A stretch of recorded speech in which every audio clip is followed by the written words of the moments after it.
iniciar este estudio bíblico. Que sea el Señor quien nos esté hablando la mañana de hoy. Amén. Amado Dios que estás en los cielos, te bendecimos, Señor. Te damos gracias por tu misericordia, Señor. Gracias porque si la mañana de hoy podemos, Señor, presentarnos delante de ti, es porque tú lo has permitido, Señor. Porque tú haces salir el sol sobre justos e injustos, Señor. Y en esta mañana, Señor, podemos presentarnos delante de ti, Señor. Es por esa misericordia, es porque a ti te ha placido, Señor.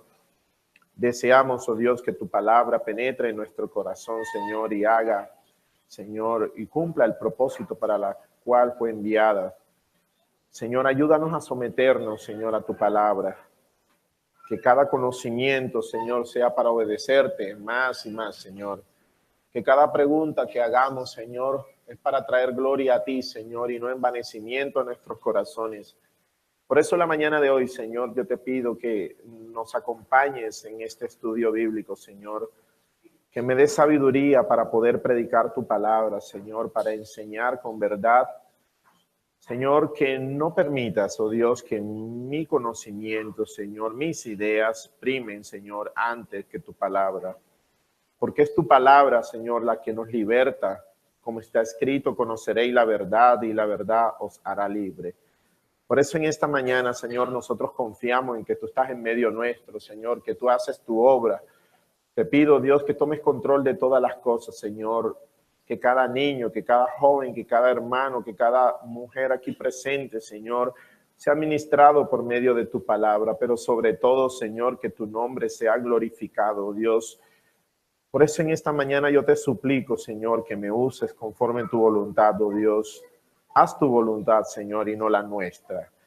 Señor, yo te doy gracias. Gracias por el privilegio de poder aprender de ti, Señor. Y colocamos la mañana de hoy, Señor, el servicio y esta enseñanza bíblica en tus manos, Señor. En el nombre de Jesús, amén y amén. Muy buenos días a todos.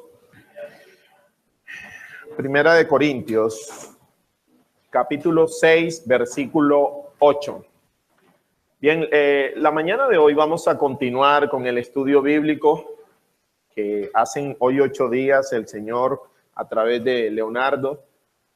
Quedó exactamente por el versículo 7. Vamos a iniciar con el versículo 8, pero no sin antes recordar lo que venía ocurriendo dentro de la iglesia de los Corintios como tal. Esta iglesia que principalmente la carta fue escrita, es una carta correctiva, valga la redundancia, para corregir muchas cosas presentes dentro de la comunidad cristiana como tal en Corinto. Una iglesia que estaba ubicada en Grecia y por consecuencia los griegos estaban rodeados de muchas culturas y algunos de estos hermanos en Corinto venían con ciertos vicios, como lo vamos a ver más adelante en los versículos a partir del 8.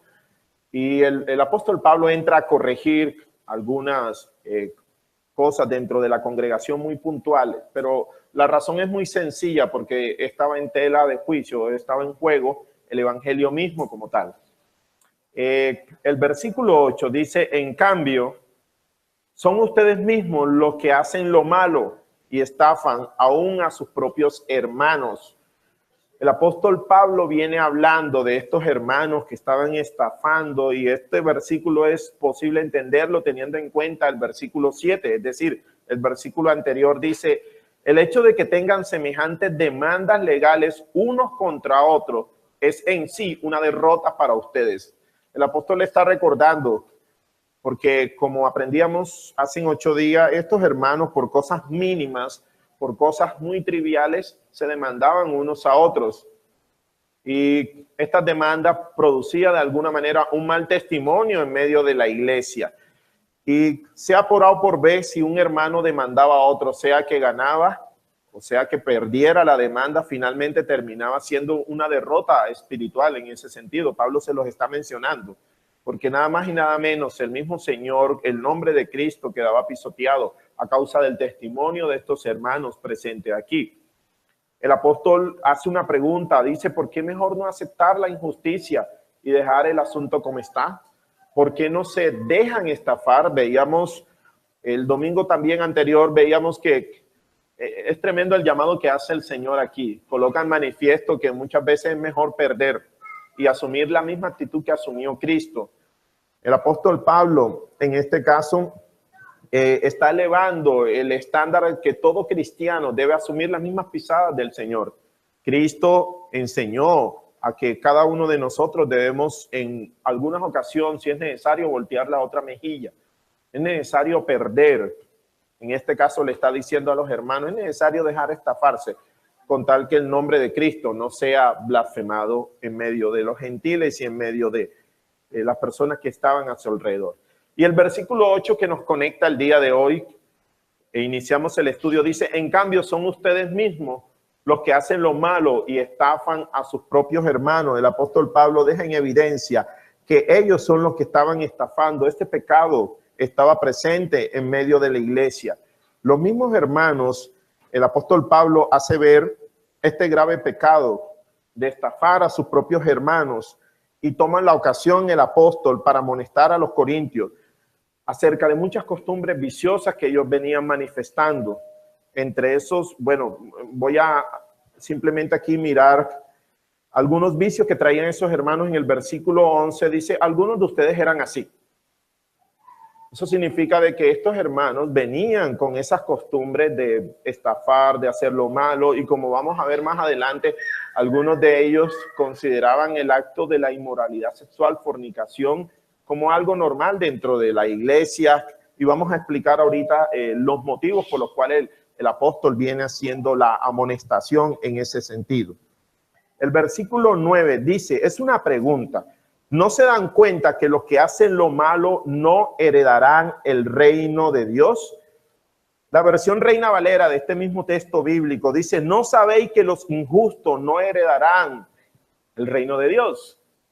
Es decir, ¿estos hermanos cometían o no injusticia estafando a sus hermanos?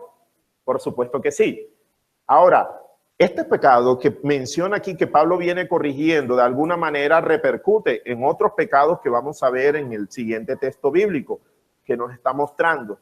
Pero el hecho es que el punto en que Pablo está mostrando ahí consiste en advertir no solamente el agravio que estaba recibiendo los hermanos, porque si tenemos en cuenta qué es lo que está mostrando en escena, un par de hermanos, uno que demanda a otro, un hermano A que está demandando a un hermano B, pero el problema no está atacando directamente a esos dos hermanos en sí, sino al pecado de manera general que estaba presente dentro de la congregación como tal. Es decir, el pecado que estaba afectando a la comunidad. Estaban persistiendo en esos mismos males, practicaban actos injustos, por lo cual el apóstol está diciendo, ustedes, si siguen en esa costumbre, si siguen en esas prácticas, ustedes no van a heredar el reino de Dios. Dice, no se engañen a sí mismos. Entonces, si el versículo anterior nos estaba diciendo, ustedes de alguna manera tienen que permitir en algunos casos ser engañados, ahora nos está diciendo, no se engañen a sí mismos. Bueno, las dos cosas. Aquí le está diciendo, no se engañen a sí mismos, porque estos hermanos, estos genios corintios estaban tratando de pensar de que su manera de vivir podía llevarlos a la vida eterna. Pero Pablo les está diciendo, no se engañen, ustedes no vivan engañados. Y en el versículo anterior le estaba diciendo, el versículo 8 que estábamos leyendo, el hecho de que se permitan ser engañados es a causa de que el nombre de Cristo no sea blasfemados. Y hago la aclaración en ese sentido. No es que nosotros como cristianos vamos a andar viviendo, bueno, sí, ahora sí, estoy buscando a alguien para que me engañe. No, no. Pero si en algún momento, como colocaba el ejemplo el pastor la semana anterior, si tú vendes un producto, si tú vendes algún producto dentro de la congregación y si ese hermano no te pagó el producto, no se esperaría que tú como cristiano lo demandes. Amén. Se esperaría de que es necesario, bueno, hermano, ten misericordia y con ese hermano y perdónalo. En ese punto es que el apóstol Pablo le está diciendo, bueno, si se llegase a dar ese caso, pues vale la pena de que sean engañados a causa del Señor. Pero acá le está diciendo algo totalmente diferente por las razones de los pecados que vamos a ver en el mismo versículo 9. Dice, no se engañen a sí mismos. Los que se entregan al pecado sexual o rinden cultos a ídolos o cometen adulterio o son prostitutos o practican la homosexualidad o son ladrones o ávaros o borrachos o insultan o estafan a la gente, ninguno de estos heredará el reino de Dios. Dentro de este grupo de pecados que mencionan aquí, hay una frecuente y es el uso de la conjunción o del conector o, aparece. En otra versión dice, ni los borrachos, ni los adúlteros, ni los avaros, ni... Y aquí aparece con o. Es suficiente con que una persona practique cualquiera de estos pecados para no heredar el reino de Dios. El apóstol Pablo lo está marcando de una manera. Y miren que inicia con el primer pecado que atacan en los versículos anteriores que venimos estudiando. En el capítulo 5 habla del joven incestuoso que estaba o mantenía una relación con su madrastra como tal. Y de alguna manera estos mismos pecados siguen repercutiendo. Pablo les está amonestando a estos hermanos en la iglesia en Corinto que no están emitiendo un juicio. Recordemos que primeramente estos hermanos no habían emitido un buen juicio con respecto a aquel hermano que vivía con esa relación incestuosa en medio de la iglesia, y todos estaban calladitos y calladitos estamos bien bonitos. Y ahora luego nuevamente está amonestando acerca de otro juicio que no habían colocado en manifiesto, y era acerca de estos hermanos que estaban estafando a otros. Sin embargo, no podríamos decir que el pecado anterior o el pecado de la estafa como tal es la generatriz del resto de los que vienen aquí, no, pero sí de alguna manera es injusto que una persona practique la homosexualidad, es injusto que una persona sea ladrón, es injusto que una persona sea avara, es injusto que una persona sea borracho o insulta, y aquí hay uno que dice o estafan a la gente, y este estafan a la gente que aparecen aquí no es que prestó y se quedó callado y no le pagó, hace referencia, y este verbo cobra fuerza, haciendo referencia a hermanos que tomaban lo que no era suyo y de manera frontal, es decir, te quito lo que no me pertenece, pero no te lo entrego. ¿Y qué me vas a decir? Era algo fuerte, o sea, la situación en medio de la iglesia era algo totalmente terrible, y el apóstol Pablo le está diciendo y afirma, ninguno de esos heredará el reino de Dios. Ninguno de esos pecados heredarán el reino de Dios. Y fíjense que estos mismos pecados son los mismos que vienen mencionando en el capítulo 5, cuando dicen los que practiquen esos pecados, que digan ser cristianos y estén practicando esos pecados, ni siquiera se sienten a comer con ellos. Y aquí nuevamente aparece en escena ese grupo muy parecido. Versículo 11 dice, algunos de ustedes eran así. Algunos de ustedes antes eran así. ¿Qué nos muestra de que estos hermanos, a pesar de que en su vida sin Cristo practicaban estos pecados, el apóstol Pablo le está diciendo, ustedes venían de ese mundo, ustedes practicaban esas cosas, pero se esperaría que si son una nueva criatura o si son una nueva persona en Cristo, no harían tales cosas. Aparentemente este versículo 11 va a mostrar una idea como que, bueno, no era que ellos estaban viviendo de esa manera, porque si leemos el versículo completo dice, algunos de ustedes eran así, pero fueron limpiados. Entonces nos está diciendo, ok, ya eran limpios, no era que estaban practicando eso. Pero cuando empecemos a leer el versículo 12 en adelante nos vamos a dar cuenta que no era así. Luego dice, pero fueron limpiados, fueron hechos santos, es decir, fueron hechos apartados, fueron hechos justos ante Dios al invocar el nombre del Señor Jesús. Pablo está explicando una de las razones teológicas profundas por la cual todo nuevo creyente enfrenta una vez tiene el nuevo nacimiento. El hecho de ser justo, el hecho de ser santo, el hecho de ser apartado como tal delante del Señor. Y se esperaría que estos hermanos que habían sido justificados, que habían sido limpiados de sus pecados, que habían sido hechos justos ante los ojos de Dios, vivieran haciendo la voluntad de Dios. Pero vamos a ver qué nos dice este texto bíblico. Ahora, el versículo 12 y quiero hacer un énfasis antes de empezar el versículo 12, y es meditar por un momento qué llega a producir en nuestra vida cada vez que nosotros nos despojamos o se nos despojan injustamente de algo material. Porque esa es la pregunta que tenemos que hacernos. Si en algún momento hemos sido defraudados o agraviados, como menciona el texto bíblico en otras versiones, ¿qué debe producir eso en nuestro corazón?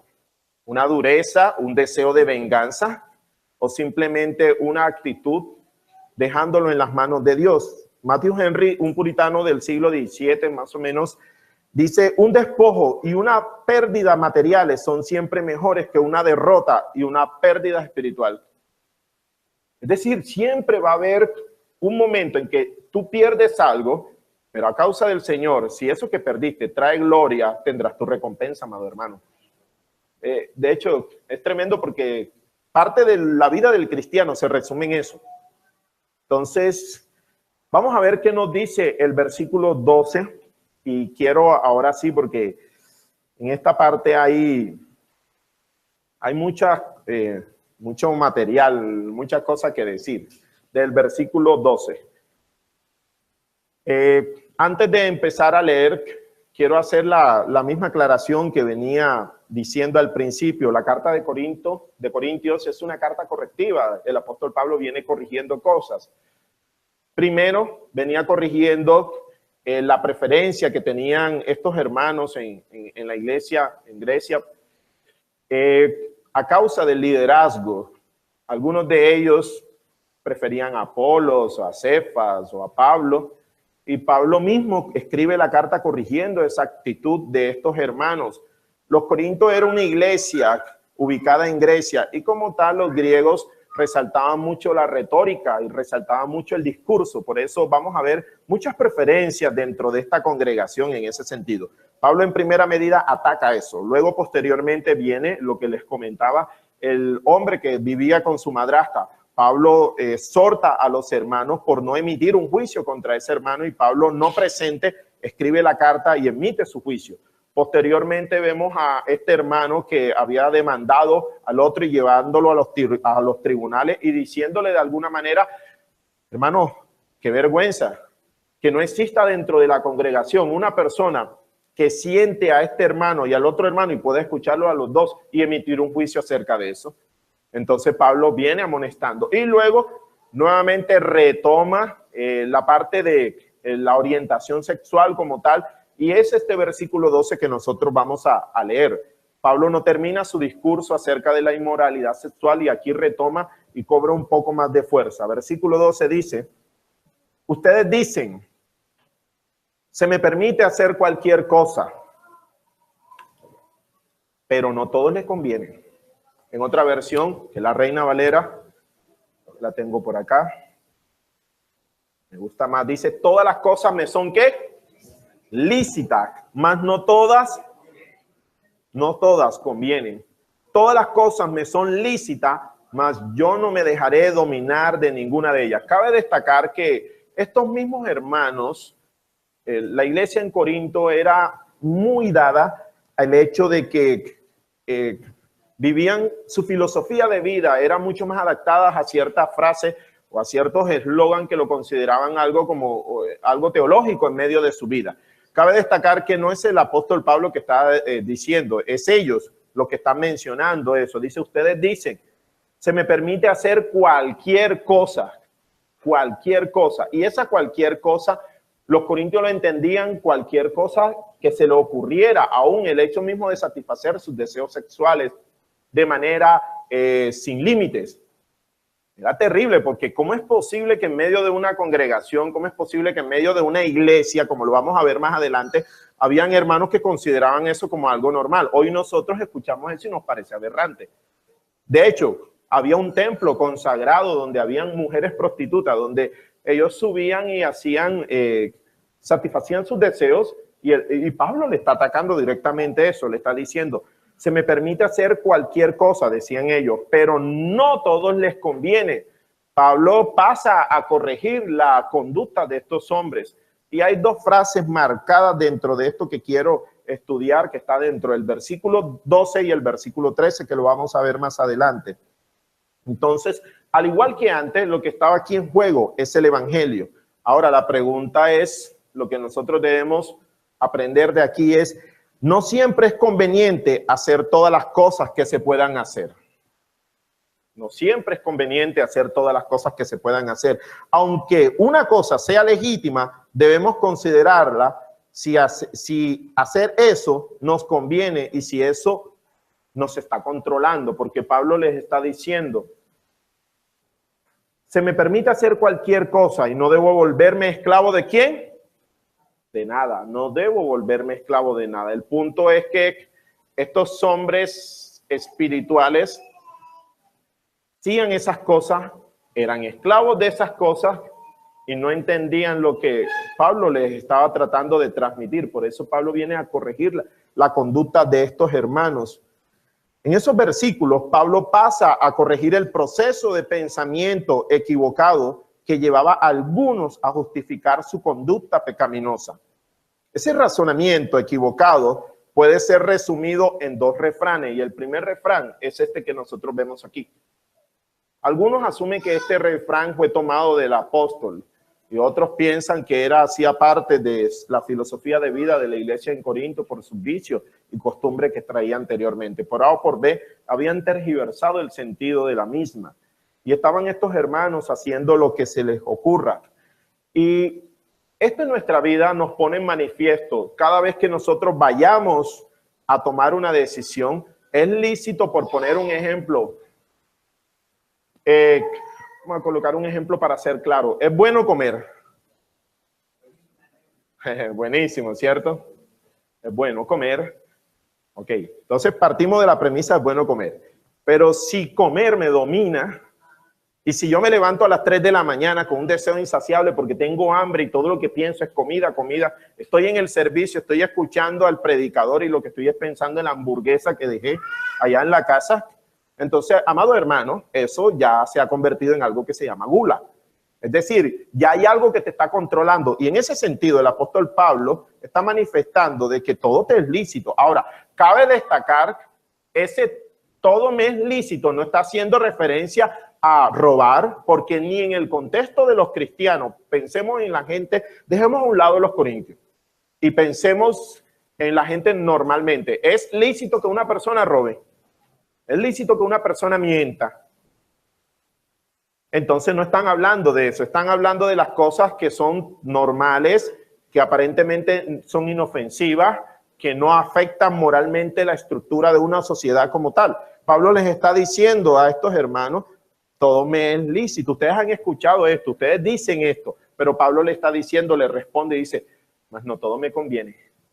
Entonces, si volvemos al ejemplo de la comida, si tú comes de una manera descontrolada, desmedida, tú estás comiendo porque tú dices, no, mi deseo es comer, comer. Yo creo que Dios, por ahí aprendí que en Eclesiastés, escuché de que Dios da la comida para que nosotros sintamos placer y nos deleitemos en la comida. Hermano, si tú comes de una manera descontrolada, entonces estás siendo controlado precisamente por esto. Y Pablo le está diciendo, no debo volverme esclavo de nada. Ahora, el caso contrario, pensemos en que tú dices, bueno, yo no como demasiado, yo soy el caso opuesto, yo dejo de comer. Pero, ¿cuál es la intención por la cual dejas de comer? No, yo dejo de comer por conservar mi figura, porque, ajá, imagínate, 1 gramo de más, después la gente no me va a mirar igual. Amada hermana, tú también tienes el mismo problema que el hermano comelón. ¿Cierto que sí?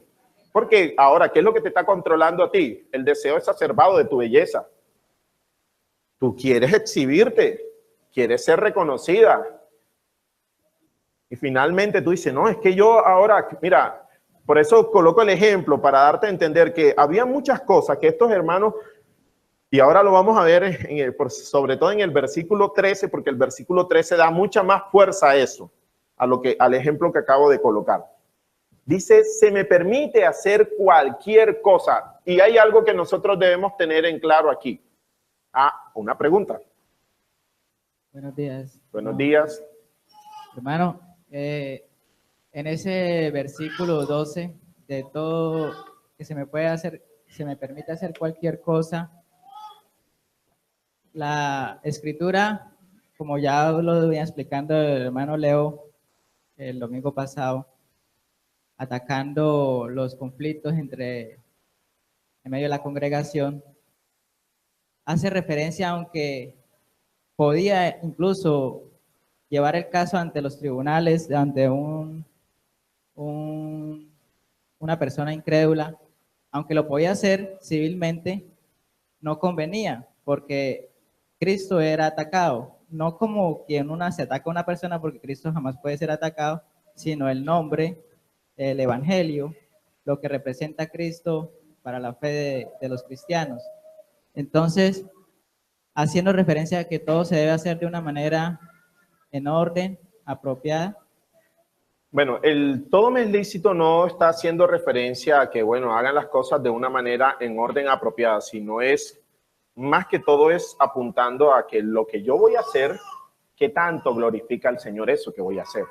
Que era la parte que quería explicar ahorita, porque si este texto bíblico que está aquí es el mismo que utiliza en otro capítulo más adelante. Voy a ponerlo para poder responder a tu pregunta.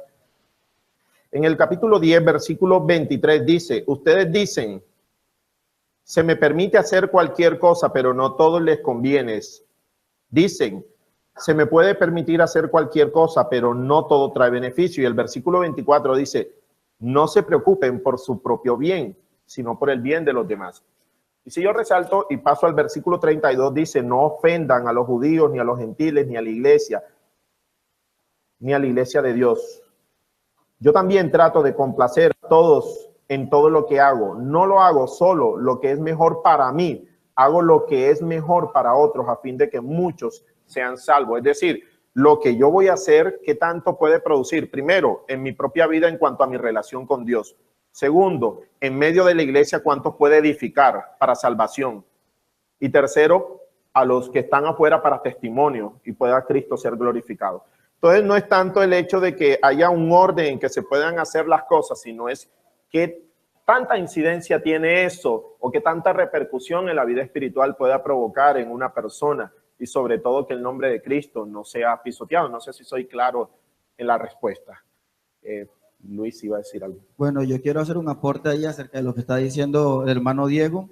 No está hablando específicamente de la parte en la cual se presentaban delante de los tribunales, porque el versículo 12 en la parte B lo dice claramente, dice, ustedes dicen, se me permite hacer cualquier cosa, pero no todo les conviene.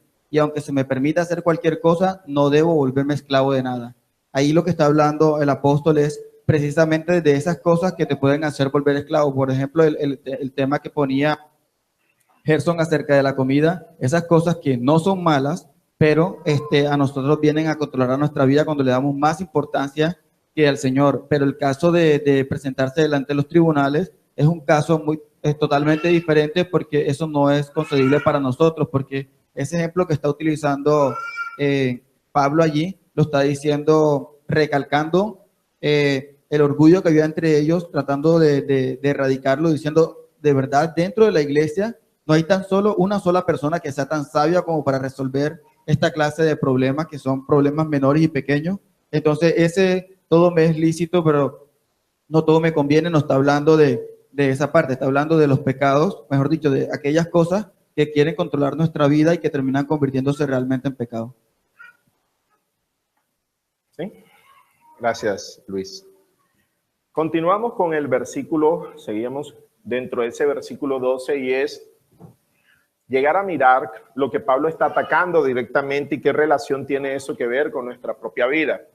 Porque todo, y sin llegar a predicar ahorita mismo, todas las decisiones que nosotros debemos tomar, las debemos tomar pensando en si eso realmente que vamos a hacer conviene hacerlo.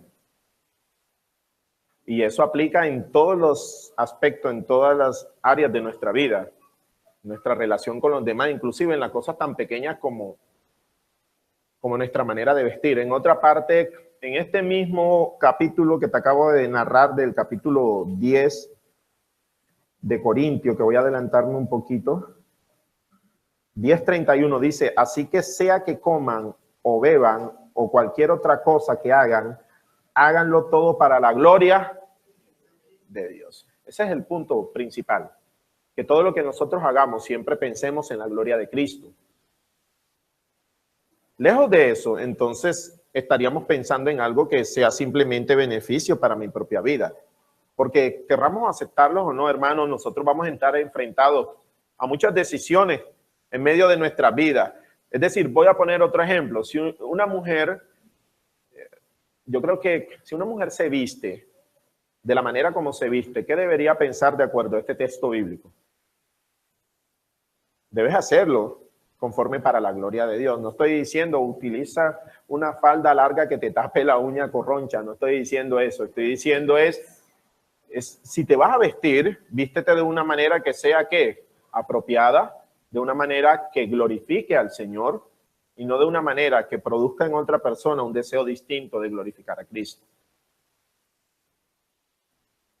Si eres hijo y porque tiendes la cama para que papá en la noche te dé un premio, tiende la cama para glorificar a Cristo. Tiende la cama porque la Biblia dice obedezcan a sus padres en todo, porque eso agrada al Señor.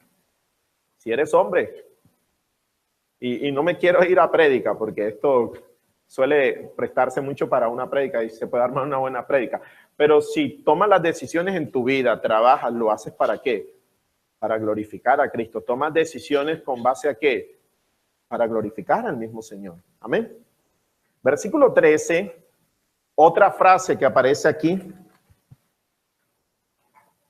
Y cabe destacar que eran ciertos refranes que eran engañosos en medio de los corintios, pero lo más sorprendente es la manera que quiero que resaltemos, sobre todo con este versículo que viene, es la manera como el apóstol Pablo responde. Tenemos dos refranes. El primer refrán es el del versículo 12. Todo me es lícito. ¿De acuerdo? Mas no todo me conviene. Ahora dice el versículo 13. Ustedes dicen, la comida se hizo para el estómago y el estómago para la comida. Eso es cierto, aunque un día Dios acabará con ambas. En otra versión dice, la versión Reina Valera, que aparece aquí, dice las viandas para el vientre y el vientre para las viandas, pero tanto al uno como a las otras las destruirá Dios. Es decir, piensen por un momento. Aparentemente no tiene nada, como te decía ahorita mismo con el ejemplo, no tiene nada de inofensivo, no tiene nada de que una persona... Y si yo miro esa frase, biológicamente es correcta, ¿cierto que sí? ¿O es que el estómago no se hizo para la comida, hermano? ¿Para qué se hizo el estómago? Y algunos quisiéramos tener uno más grande, Señor, para que albergar más alimentos. Pero el estómago se hizo para la comida. Es decir, los corintios aquí están diciendo algo que en cierta medida es correcto o no, biológicamente. Pero ¿cuál es el punto que está atacando Pablo aquí?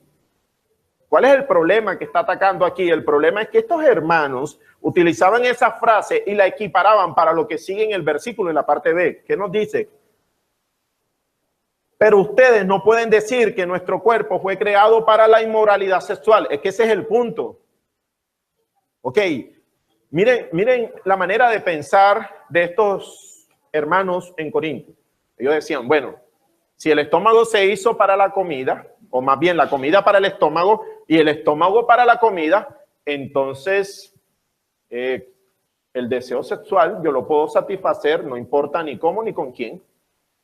Es decir, estos hermanos llegaron a equiparar el acto mismo del alimento con la inmoralidad sexual. Es que ese es el problema. Ahora, Pablo sabía, en el capítulo 5, Pablo ataca directamente la conducta de ese hombre que vivía con su madrastra, pero aquí no pasa de entrada a sabiendas de que había ese pecado en medio. Pablo no entra a corregir directamente el error que ellos están cometiendo o el pecado que están cometiendo, más bien. Pablo les enseña, les explica la teología, les enseña la manera correcta, que es lo que vamos a ver. Ahora, dice, la comida se hizo para el estómago y el estómago para la comida. Eso es cierto, aunque un día Dios acabará con ambas. Pero ustedes no pueden decir, ¿pueden o no pueden? Dice, no pueden decir que nuestro cuerpo fue creado para la inmoralidad sexual. Es que el problema era ese. El problema es que estos hermanos decían, bueno, El Señor nos hizo y nosotros podemos ahora satisfacer todo nuestro deseo. Y con esta frase justificaban la idea cuando tenían el deseo sexual. Decían, bueno, yo debo satisfacerlo, no importa de qué manera lo haga. Es decir, si yo tengo hambre, no importa si como carne, por poner un ejemplo. Si yo tengo hambre, ¿interesa que yo coma carne o carbohidratos? No interesa. Si yo estoy cansado y quiero ir a mi casa a descansar, ¿interesa tanto en que yo me acueste en el sofá o en el colchón? No interesa. No tiene nada de malo. Entonces, tampoco la forma en que yo llene mi necesidad es completamente indiferente. Eso era el problema que estaban diciendo ellos ahí o que estaban manifestando. Entonces, ¿cuál es el problema si yo deseo satisfacer mis deseos sexuales de la forma en que sea? Eso era el problema de estos hermanos que estaban tratando de comparar o de equiparar el asunto de la comida y el asunto de que todo lo puedo hacer porque me es lícito con el acto mismo de la inmoralidad sexual como tal. Era un problema terrible dentro de la iglesia y que Pablo está atacando. Y Pablo inmediatamente no enfatiza en esos pecados, sino que les da una correcta perspectiva acerca de su cuerpo, como vamos a ver en los versículos siguientes. Dice, parte C de ese versículo, dice, ¿fue creado para quién? ¿Quién fue creado para el Señor? El cuerpo. Es decir, estos hermanos estaban viviendo una vida loca, porque yo decía, no, ¿quién me controla? O sea, yo hago lo que me dé la gana y ten en cuenta el contexto en que se está desarrollando esto, pero Pablo le está diciendo, hey, no es así, no es así, tu cuerpo, si a ustedes les gustan los refranes, entonces yo les tengo uno. El cuerpo es para el Señor y el Señor es para el cuerpo. Pablo le pasa a corregir la conducta de estos hermanos y le está diciendo, fue creado para el Señor y al Señor le importa nuestro cuerpo. Ahora, quiero hacer un paréntesis aquí, porque este texto bíblico puede generar mucha confusión y sobre todo en una iglesia como esta, porque nosotros decimos, bueno, nosotros hasta dentro de nuestro lenguaje decimos, bueno, a la final este cuerpo se lo van a comer los gusanos, pero Pablo está haciendo una referencia muy importante que tú y yo debemos considerar la mañana de hoy. Y sin necesidad de hacer polémica y sin necesidad de exaltar este cuerpo que el Señor nos ha dado, quiero que sepas que Pablo está corrigiendo a estos hermanos de la misma manera como nosotros podríamos ser corregidos la mañana de hoy en qué estamos haciendo con nuestro cuerpo. Y él explica que este cuerpo es templo, es el santuario donde habita el Señor. Entonces, ¿cómo es posible que si este cuerpo ha sido para el Señor, cómo es posible que lo entreguen a una prostituta? ¿Cómo es posible que entreguen este cuerpo a... Y él da un detalle muy importante acerca de... Y resalta Génesis capítulo 2 de algo que sucede allá cuando un hombre se une con una mujer y cuando un hombre, en este caso los corintios, se unían con una ramera. Vamos a ver. Dice... Pero ustedes no pueden decir que nuestro cuerpo fue creado para la inmoralidad sexual. ¿Qué significa esto? Que ellos lo estaban afirmando. Estaban diciendo, bueno, que este cuerpo yo puedo... De hecho, hay un detalle curioso dentro de esto y es la iglesia en Corinto y sobre todo la ubicación, la iglesia en Grecia, los mismos griegos tenían el pensamiento de que nuestro cuerpo realmente no era tan importante como lo era nuestra alma. Eso hacía parte de una enseñanza filtrada en medio de la iglesia, aunque hacía parte de su contexto, pero que estaba filtrada en medio de la iglesia. Y si el cuerpo entonces no tiene valor, hagamos fiesta con él, porque finalmente lo que interesa, ¿qué es? El alma. Eso se parece a lo que estamos viviendo hoy en día. Hay mucha gente que hace con su cuerpo lo que quiera. No sé si cuando has visto alguna persona que hace un escándalo, que se desnudó, que tal cosa, entonces los comentarios que aparecen en las redes sociales, ¿cuál es? A la final cada uno hace con su cuerpo lo que quiere. O sea, esa filosofía no es nueva. Y lo peor de todo, hermano, es que es muchas veces aceptada dentro de la iglesia. Entonces, con mi cuerpo yo hago lo que quiera, entonces, pum, me tatúo. Si tú te tatuaste en tu pasada manera de vivir, bueno, hermano, es otra cuestión diferente. Pero si tú estás dentro del evangelio, Y tú dices, bueno, me voy a colocar un arete aquí para parecer un cerdito con un... O sea, hermano, tu cuerpo es para el Señor, ¿sí me doy a entender? Ahora, cabe destacar, y soy insistente en decir esto, sin necesidad de exaltar la belleza física. No estoy hablando de eso. Estoy hablando de que el Señor nos dio este cuerpo, que un día va a morir, pero que un día también, porque pensemos en la resurrección de Cristo. Cristo fue la primicia de la resurrección, lo dice más adelante Primera de Corintios, capítulo 15. Nosotros también vamos a resucitar en un cuerpo incorruptible, dice la Escritura. Amén. No pueden decir que nuestro cuerpo fue creado para la inmoralidad sexual. ¿Fue creado para quién? Para el Señor. Y al Señor le importa nuestro cuerpo. Ese es el detalle. Estos hermanos estaban locos, pero Pablo les está corrigiendo. No, venga acá, el asunto correcto es esto. Nuestro cuerpo fue creado, fue para el Señor. Por eso te decía anteriormente que ellos habían concluido que si su cuerpo físico no tenía ningún valor, tampoco importa lo que yo hacía con él, era lo que ellos decían. Pablo se ve en la obligación de corregir esa teología o ese pensamiento de estos hermanos.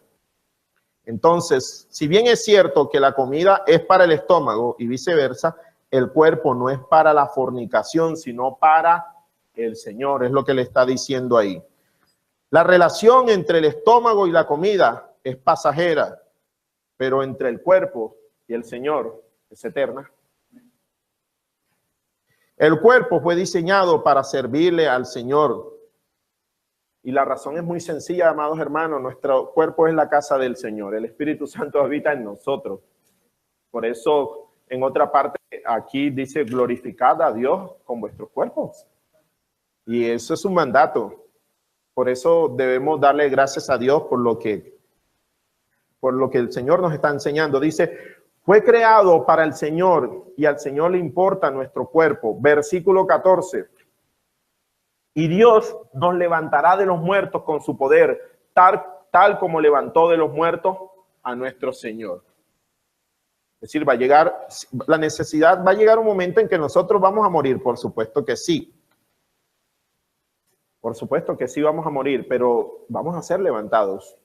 Y esa es nuestra esperanza. Pablo está recitando muchas cosas que los corintios conocían, sin embargo, no estaban aplicando en medio de su vida. Va a llegar un momento, en otras partes, que así como muere la semilla, cuando una semilla se siembra, ¿qué es lo que produce? Primero tiene que morir la semilla para que crezca y produzca un árbol y el árbol dé fruto. De la misma manera, así es en nuestras vidas.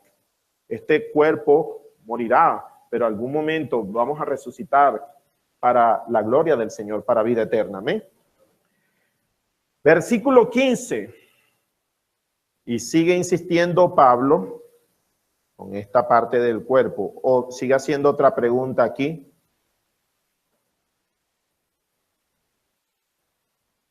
Dice, ¿no se dan cuenta de que sus cuerpos en realidad son qué? Son miembros de Cristo. Nuestro cuerpo es miembro de Cristo. Ahora, ¿acaso un hombre deberá tomar su cuerpo, que es parte de Cristo, y unirlo a una prostituta? Es una pregunta retórica cuya respuesta es lógica. Y Pablo lo dice ahí, jamás. En otras versiones dice, de ninguna manera, es una exclamación. Entonces, nuevamente sigue insistiendo el apóstol Pablo a corregir la conducta de estos hermanos. Ahora es una razón muy sencilla. En el capítulo 7 de Primera de Corintios, Pablo habla acerca de los deberes maritales y en uno de ellos dice que el marido le da potestad a su mujer de su cuerpo. De la misma manera, su mujer también le da potestad a su marido. Piensa por un momento qué hacían estos hombres si se juntaban con una prostituta. Le estaban dando potestad ¿a quién? A esa persona. Y dicho de otra manera, aquí va a explicar que el problema de la fornicación como tal, dice que todo pecado queda fuera del cuerpo, pero la fornicación, en este caso, el pecado queda dentro del cuerpo. Se mancha porque es un pecado contra Dios, pero también contra el cuerpo. Pablo le está diciendo jamás, jamás, es algo muy enfático. Cuando un cristiano se une a otra persona fuera del matrimonio, está profanando a Cristo. ¿Sabe qué significa esa palabra profanar? Tomar algo que es sagrado y pisotearlo. Y eso es lo que está ocurriendo. Si nuestro cuerpo, recuerda el orden de idea que viene hablando Pablo, si nuestro cuerpo es para el Señor y se supone que el Señor habita en nosotros, ¿qué pasaría si un hombre cristiano se junta con una prostituta o con una mujer y se acuesta con una mujer? ¿Qué va a ocurrir? Entonces, Cristo que habita en nuestro corazón, Cristo que está dentro de nuestro templo, inmediatamente pasa a ser ¿qué? Yo quito, yo profano, es decir, yo voy a pisotear al Espíritu Santo de Dios que habita en mi corazón para entregar mi cuerpo a una persona. Y este es el problema, es un problema bastante delicado, amados hermanos. Y quiero, como te dije anteriormente, sin ánimos de predicar, quiero que pienses por un momento, si tú eres un hombre casado, y me lo digo a mí mismo, ¿qué pasaría si una persona da rienda suelta a sus deseos? Mira, es tan fuerte esto que en Proverbios hay 2 capítulos que habla específicamente de la mujer ramera, el capítulo 5 y el capítulo 7. Voy a hacer un paréntesis, pero quiero leerlo. Capítulo 5 de Proverbios.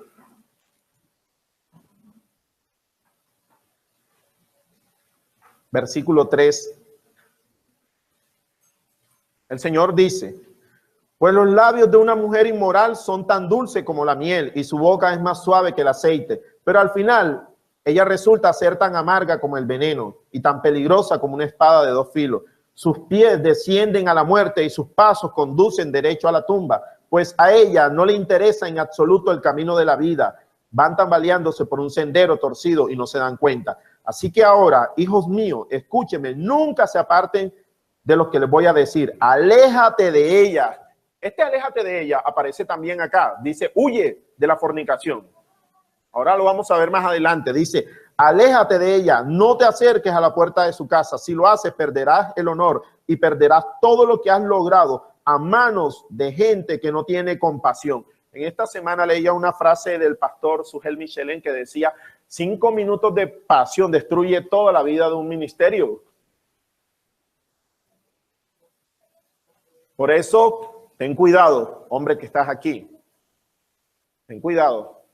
Porque si nosotros damos rienda suelta bajo este mismo pensamiento de estos hermanos que aparecen aquí descritos, vamos a destruir toda nuestra vida. Vamos a destruir toda nuestra vida. Y en la razón te la decía, estamos profanando a Cristo. ¿Sabes por qué? Porque ya mi cuerpo, de acuerdo a lo que está diciendo Pablo aquí, ya mi cuerpo quedó unido a él. Está unido, es decir, dejó de ser 2, ahora son ¿qué? 1. Pero cuando se hace eso, inmediatamente se está pisoteando al Señor. Amén.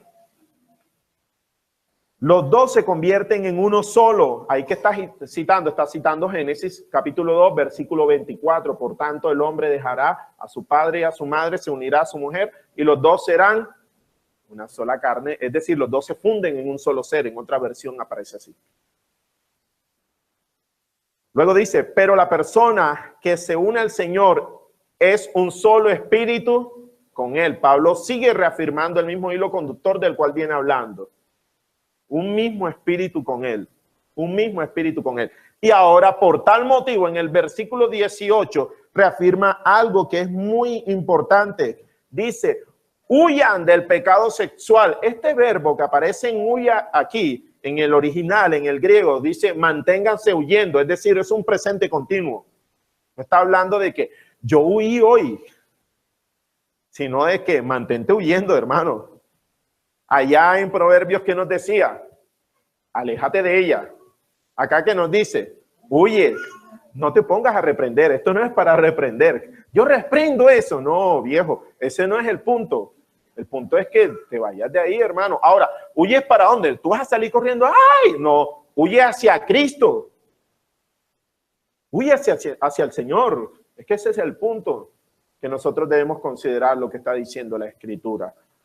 Huyan del pecado sexual, y luego explica, ningún otro pecado afecta tanto el cuerpo como este, porque la inmoralidad sexual es un pecado contra el propio cuerpo. Ahora, ¿será que el Señor está diciendo a través del apóstol Pablo allí que solamente para los cristianos es que el pecado como este es que queda dentro del cuerpo? Si una persona no es cristiana y peca, adultera o fornica, igual también es pecado, viola la ley moral de Dios, no cometerás adulterio, y si no se arrepiente se condena. Pero Pablo lo que está diciendo es que para un cristiano es peor, porque conociendo y haciendo eso, entonces estás profanando. Hebreos habla de que si nosotros experimentando esta gracia, si nosotros tomando la sangre de Cristo y siendo redimidos por la sangre de Cristo, y luego ahora pisoteamos esa sangre, es una de las frases más terribles que aparece en las Escrituras. Dice horrenda expectación de juicio. O sea, es terrible, el castigo es terrible para esa persona. Le está diciendo acá, ningún otro pecado afecta tanto el cuerpo como este, porque la inmoralidad sexual es un pecado contra el propio cuerpo. Ahora, quiero colocar un ejemplo. Si yo tengo un carro costosísimo, deme un nombre de un carro costosísimo.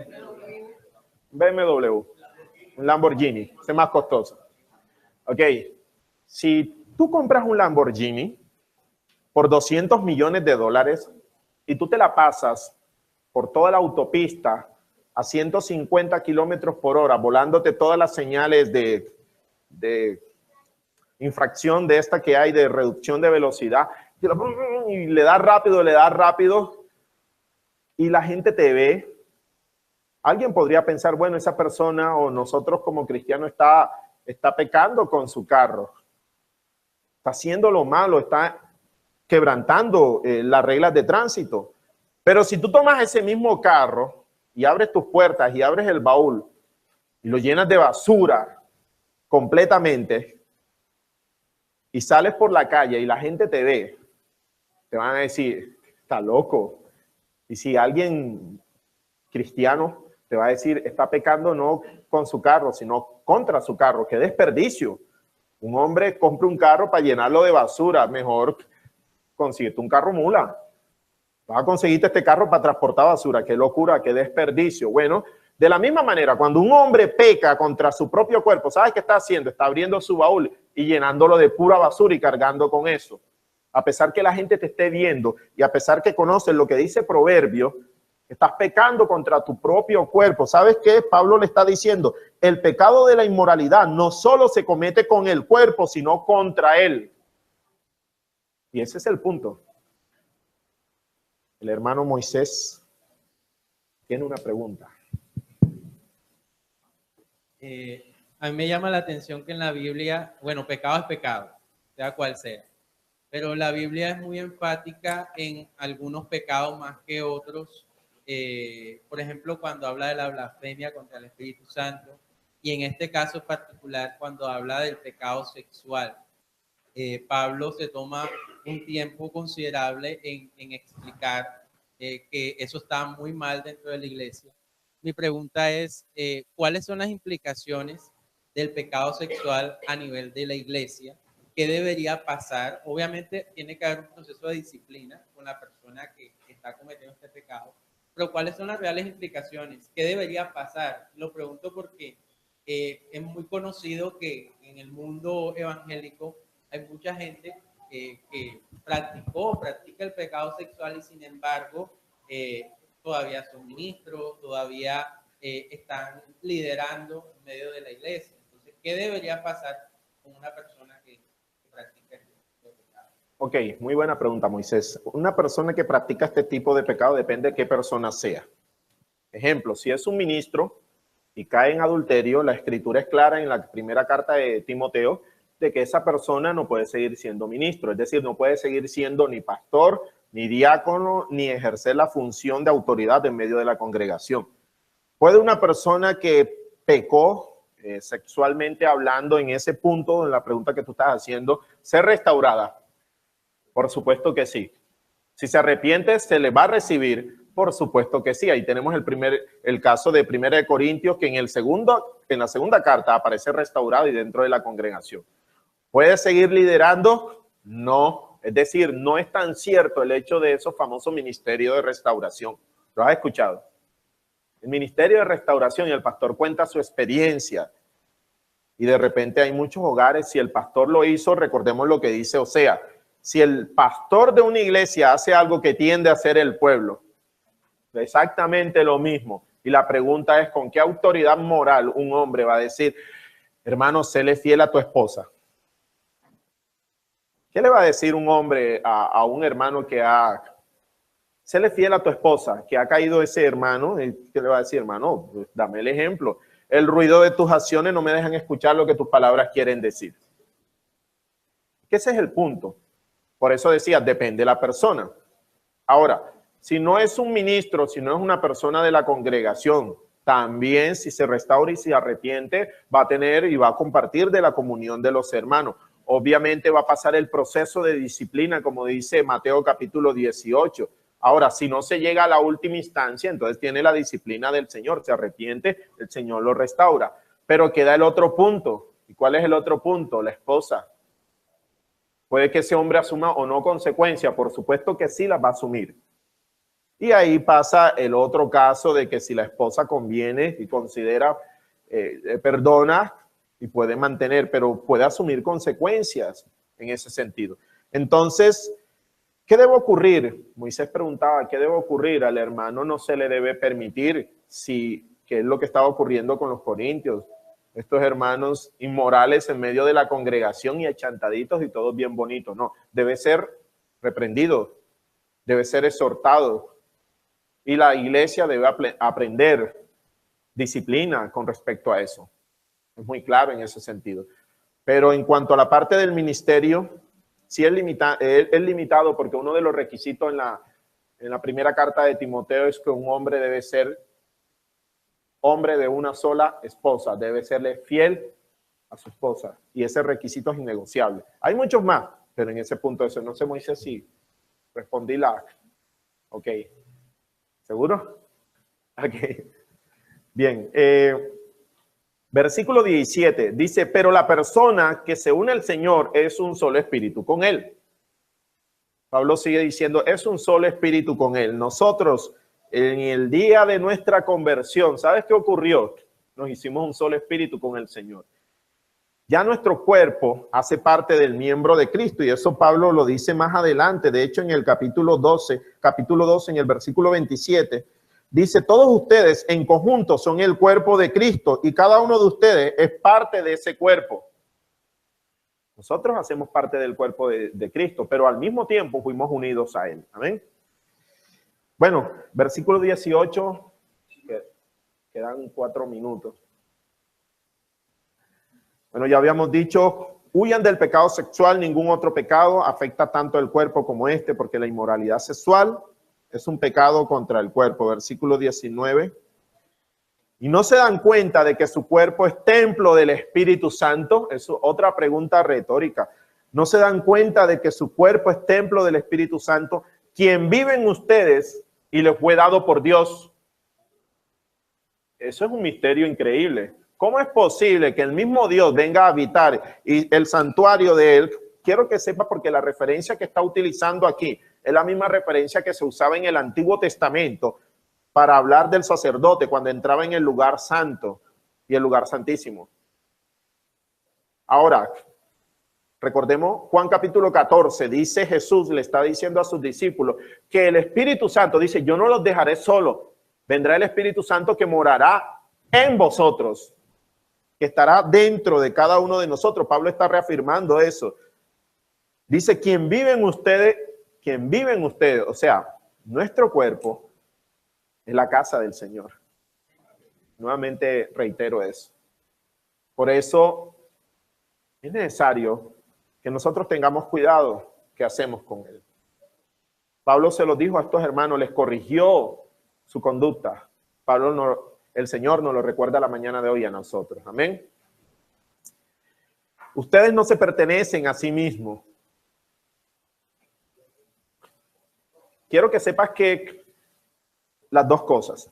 No nos pertenecemos a nosotros mismos, pero Dios nos ha dado el cuerpo. Porque en las referencias anteriores, el Pablo dice tu cuerpo, o sea, su cuerpo. Y aquí le está diciendo, ustedes no se pertenecen a ustedes mismos. Es decir, yo no tengo este cuerpo para satisfacer mis propios deseos, sino para satisfacer, o no satisfacer, sino para honrar al Señor. Amén.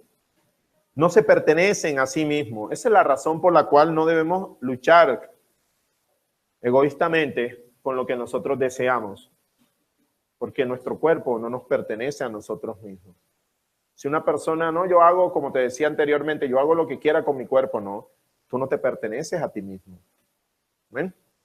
Entonces, dice, porque Dios lo compró a un alto precio, por lo tanto, honren a Dios con su cuerpo. El hermano... Una pregunta. ¿Qué pasa cuando hay ovejas que van donde un pastor que fue inmoral sexualmente? Ajá. ¿Qué pasa? O sea, ¿qué pasa con esas ovejas? O sea, si ese hombre falló en adulterio, o sea, ¿qué pasa con las ovejas? ¿Están mal? ¿Tienen que huir? Si él está incapacitado, inhabilitado para ejercer el pastorado. Bueno, un hermano que llega a identificar que su pastor fue inmoral y llega a conocer esto de la Escritura, tiene la responsabilidad y la obligación de decirle a ese pastor, hermano, abandone el ministerio. Tan hostil y tan duro como suena, así es. De la misma manera como nosotros consideramos que una mujer no puede pastorear, de la misma forma un hombre que fue inmoral tampoco puede hacerlo. ¿Qué debe hacer? Y si ese hermano está en esa congregación y está recibiendo alimento espiritual todos los domingos o todas las reuniones con ese hermano que sabe que fue... voy a colocar un caso puntual. Aquí en Barranquilla yo conocí a un amigo que fue mi amigo, y digo fue porque ya no lo es. Él es pastor y él fue inmoral.